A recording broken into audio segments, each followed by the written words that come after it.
can't believe there's going to be 44 million people expecting to camp this summer.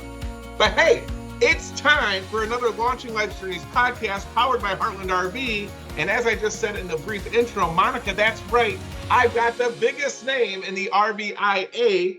Monika Geraci is joining me today. We're not going to go too deep in the water, folks. We're starting at 30,000 feet. But every customer, all of our dealers, I've been talking about so many things that over the last 12 months, Monika, that I have seen the RVIA doing, not just with us as one of the many manufacturers, but I'm seeing your efforts coming forward more than ever before.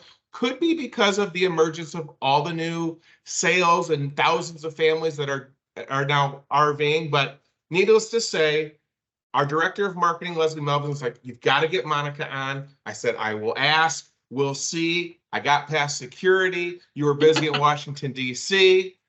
Here we are. So, Monika, welcome to the Launching Life's Journeys podcast.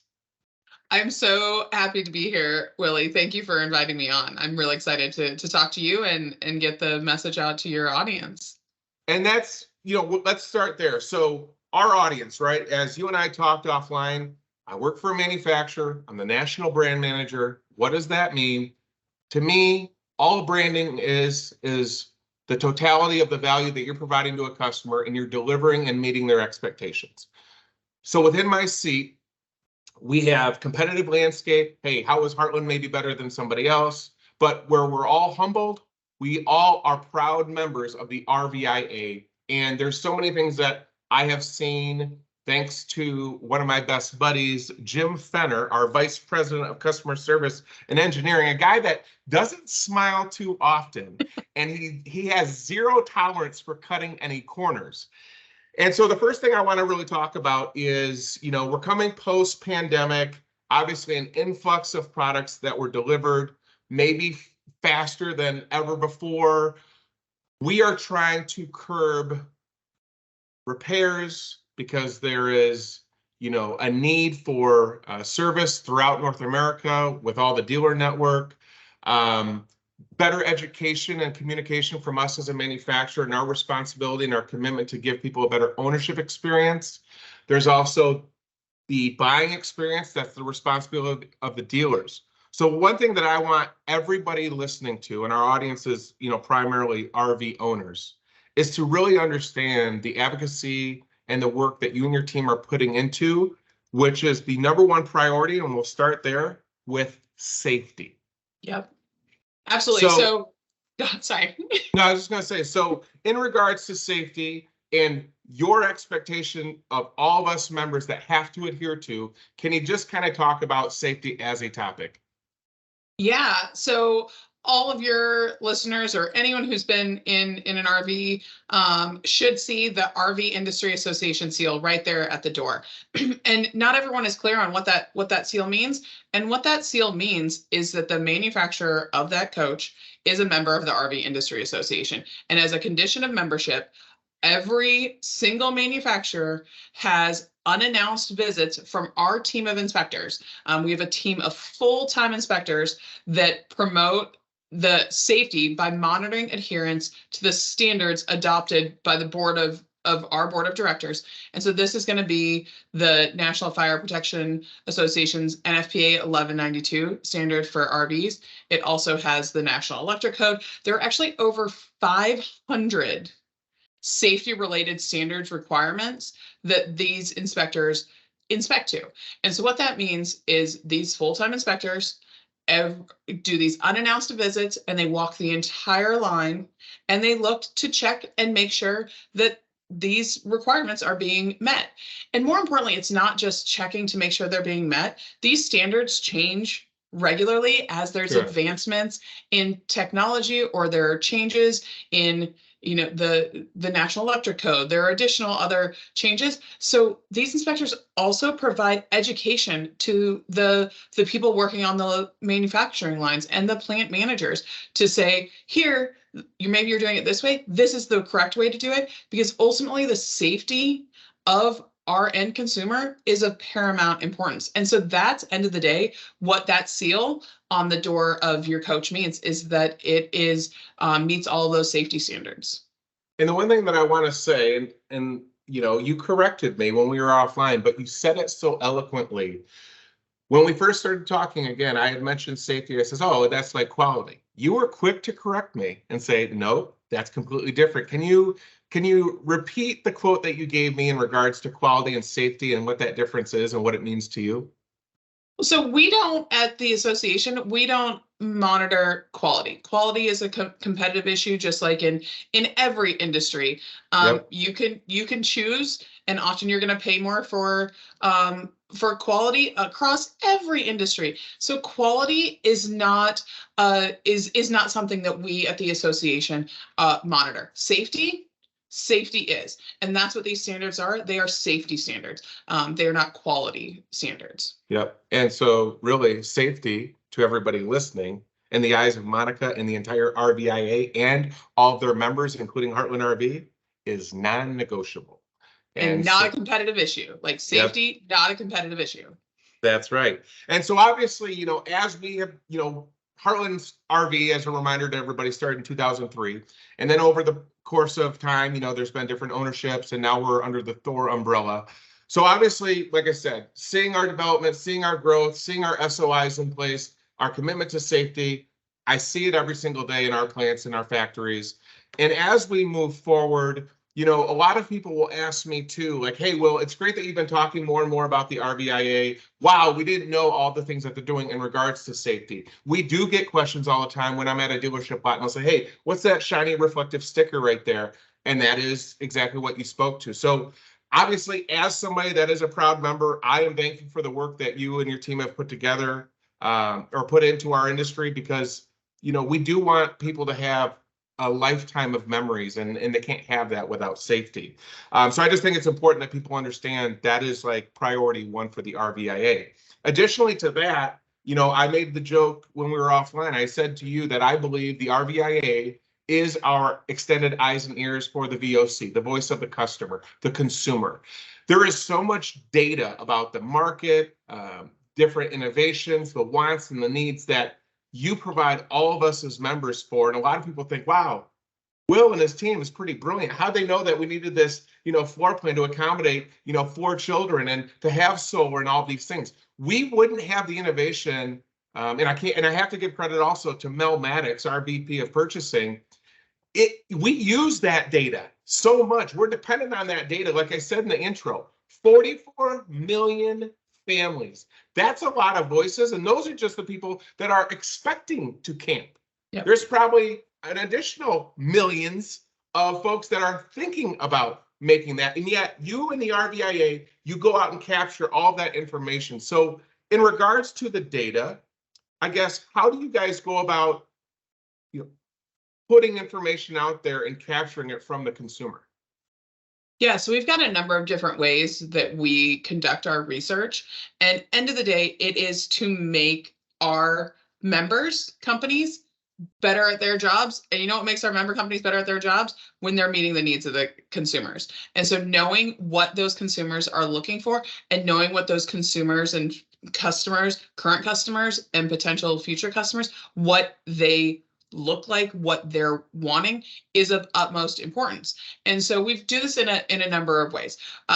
We have these there twice a year. We do a pulse on what are people looking, how many people are planning on going RVing this summer or in the next year, and where are they planning on going? Why are they planning? Why are they wanting to go RVing? And one of the things that's really interesting is, and we've been doing this for the past 3 or 4 years now, and the top 4 reasons people plan on going RVing have been the same. They bump up and down, but the top 4 have been the same since the onset of the pandemic. And they're the same reasons people were RVing before. Love of road trips, yep. Wanting to travel in comfort, wanting to use an RV as a base camp for outdoor recreation, and exploring the great outdoors.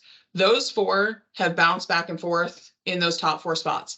This last time when we asked people, why they were planning on going RVing, the number one reason, 39% of respondents said having a place to work while traveling. So this is something that we've really seen growing amongst RVers and wannabe RVers, is having a place to work. This change, this, whether it's remote, fully remote, or really the hybrid, being able to take that Zoom call from a campground on Friday and or Monday turns a 2-day vacation into a 4-day vacation without you using your PTO. And that's a big change that we've seen. And we've seen justifiably a change from manufacturers, making sure that there is that space and those capabilities in the new RVs for these people who are wanting to work from the road. 100% a perfect case as one of the many manufacturers in the last 12 months. Because I do a lot of the videos, I do all of our floor plan walkthrough videos. People, my mom, she's like, golly, how many videos do you do a day?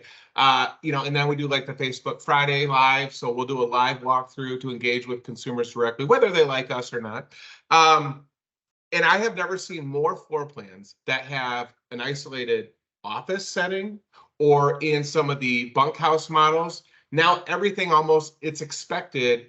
Gone are the days of just, the Happy Jack beds or a folding dinette. Now there is a dedicated space for the kids post-pandemic to do the schoolwork remote. We're seeing more and more kids doing school remote, I think, in history. And also, too, maybe it's COVID. I also think the emergence of technology, just like us. You're in Texas, we're here streaming.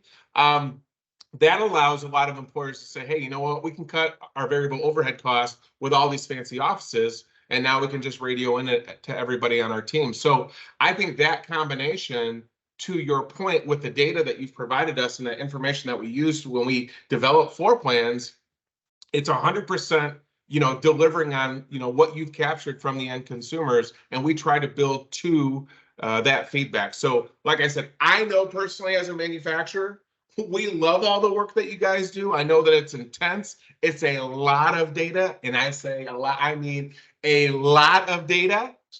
But I feel that, again, the closer any manufacturer in any industry is to the end customer, the more successful they're going to be, because they're addressing more of the wants and more of the needs of those that we serve. And I said in the intro too, Monika, yeah, okay, Jim Fenner's happy, you're happy, Jim's compliant, he's making sure we're all compliant. But remember that piece I talked about, the buying experience isn't up to us. I always make the example of the largest store franchise in North America, Walmart. It's not their job to sell Mom and Sally Coke or Pepsi. It's their job to have everything on the shelf, one-stop shop. So, as I've been in my role, a lot of people say, oh, don't you wish the dealer was exclusive? I said, no. And does it hurt us? Maybe a little, but we want our dealerships to carry everything so a customer doesn't have to continue driving everywhere else. We want them to go anywhere. That's why I always say competition's fine with me, because the consumers get a better buying experience because they get to see every brand, every type of innovation, floor plan, decor, etc., and they'll find what's best for them. I always hope it's going to be Heartland, but sometimes it's not. But fortunately, there's other great manufacturers that, again, are in compliance with the RVIA. So people are getting better, coaches nowadays than ever before because of, our membership here, and then just, again, listening to the customers. But going back to dealers and ensuring the RVIA has an eye or a beat on working to make strides to ensure dealers are providing customers a great buying experience. What are some of the things that I know you guys do, but that, again, maybe our audience doesn't know? Well, one of the things, so there is a separate association for dealers, the RV Dealers Association. And one of the things our president and CEO, Craig Kirby, is very passionate about is industry unity. So never before in the history of all of the associations, and there's another association for the campgrounds as well, never in the history of these organizations have we worked so well together. Industry unity.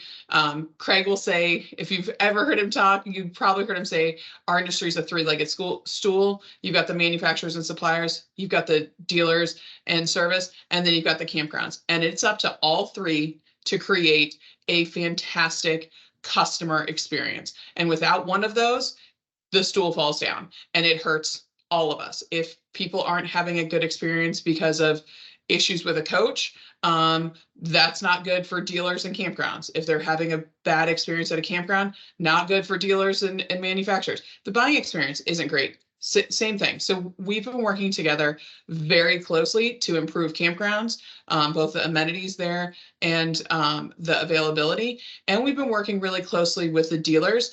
Go RVing, the national marketing campaign for the whole industry, is a joint venture between the manufacturers and the dealers. So a lot of the research that we do is actually funded by Go RVing, that then allows those findings to be sent to both manufacturers and dealers about the purchase process. What are the moments of delight and what are the pain points?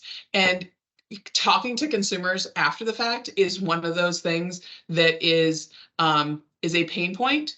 A lot of consumers they reach out to the dealer or it's the manufacturer when they have a problem, and what they would like to see. And some of our manufacturers and members do a fantastic job of this. What they would love to see is the manufacturers within the first 3-4 weeks reaching out and welcoming them to this new community. Same thing from the dealers. So having that research to work out to the dealers has been really important. The other area that is a combined effort between the manufacturers and the dealers is the RV Technical Institute. Yep. So the RV Technical Institute was stood up in 2019, predates the pandemic.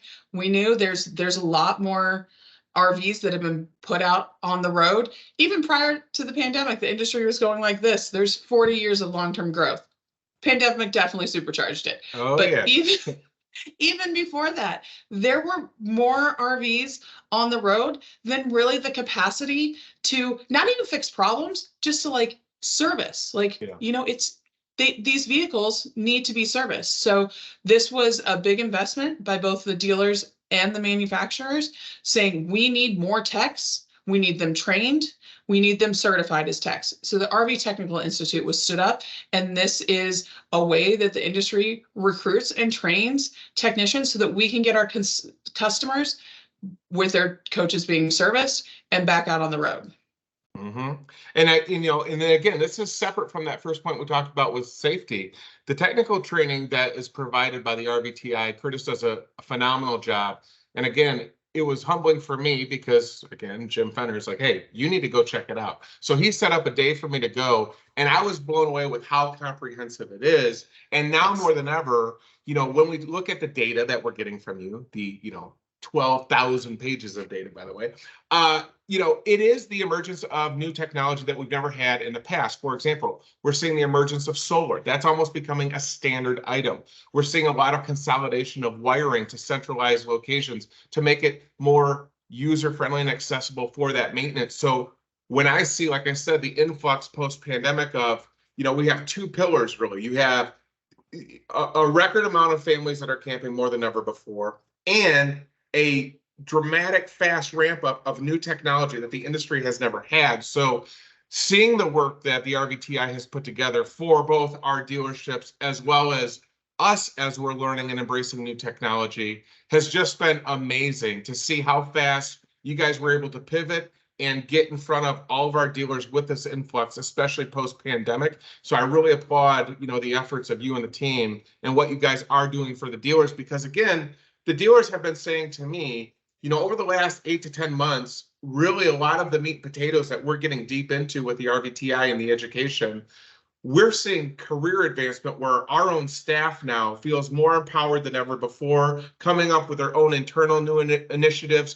to separate themselves, to be more competitive in terms of serviceability and just delivering more value to customers. And I think it's been remarkable. And I think that's why we're seeing so much positive feedback. We just came off the heels of our national rally, and all the attendees were like, it is amazing. This is our third or fourth coach. As you know, people that start RVing, it pretty much stays with them their whole life. They start with a travel trailer, they go up to the fifth wheel, the kids graduate, they're done paying for college, and they say, you know what, we don't need the big coach, we're back to the small one again. So you do hear about how their journey has been, and all the feedback we heard last week was, our dealerships, we're seeing more service techs than we've ever had before. The amount of communication we're getting, it's no more of this, printed pieces of paper that's, where the ink ran out and they're trying to look at their warranty.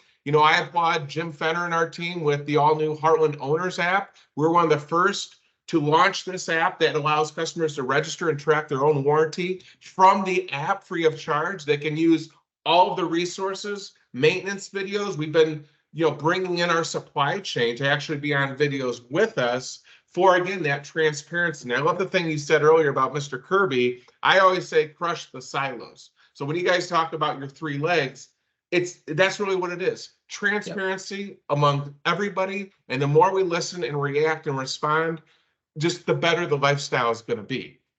So now, for everybody that's listening, hope you're all still awake. See, it's not just about us internally and what we make for you and the RVTI and the RVIA and the RVDA. Let's talk about Go RV. I think it's amazing. I've met some of the teams that represent, or some of the individuals that represent the Go RVing. All of the stuff you guys do is so cool. And so it's much more than just advocacy, just the promoting of the lifestyle. So can you talk specifically about Go RVing and how everybody listening should go to Go RVing to find all of these great resources that you've put together for them, whether they choose Heartland or not? So Go RVing it's the joint effort between the Dealers Association and not just the Dealers Association, it's dealers and manufacturers. And it's really that top of the funnel, get the awareness that RVing is a thing. So Go RVing does 2 things. It attracts, and then also what's become a bigger focus is the retaining of these customers who have come into the lifestyle. So whether you're, listening to this podcast and you're like, I don't know, I'm maybe first time listener, I want to learn a little bit more. Go RVing has a ton of resources about the different types of RVs. Everyone loves an online quiz. You're lying if you say you don't. And so Go RVing has one that you can go and put in. It's 6 or 7 different things about what you're looking for, and it'll pop out a few options. And because that's the thing about RVing is there are so many options. And just even getting started with, well, do I want to drive or tow? And how many people am I going to actually be taking? And what level of luxury do I want here? So this is an online quiz that gets you pointed in the right direction with some inspiring stories. You can also find a brand or find a dealer. If you want a brand, you want to learn a little bit more about the specific brands, or if you're like, I'm ready to go, show me where the nearest dealer is, and I'm going to go check them out in person.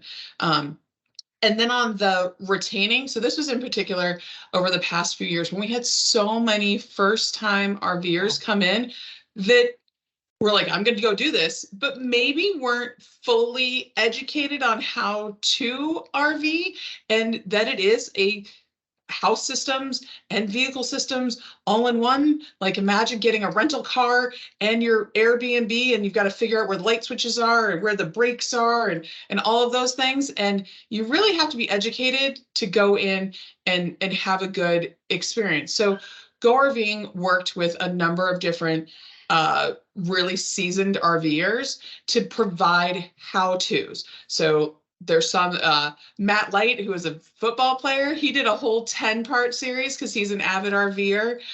So we did that. The Puglisi's, who I think you had on recently, they did a number of these how-tos as well. So just getting that information out there.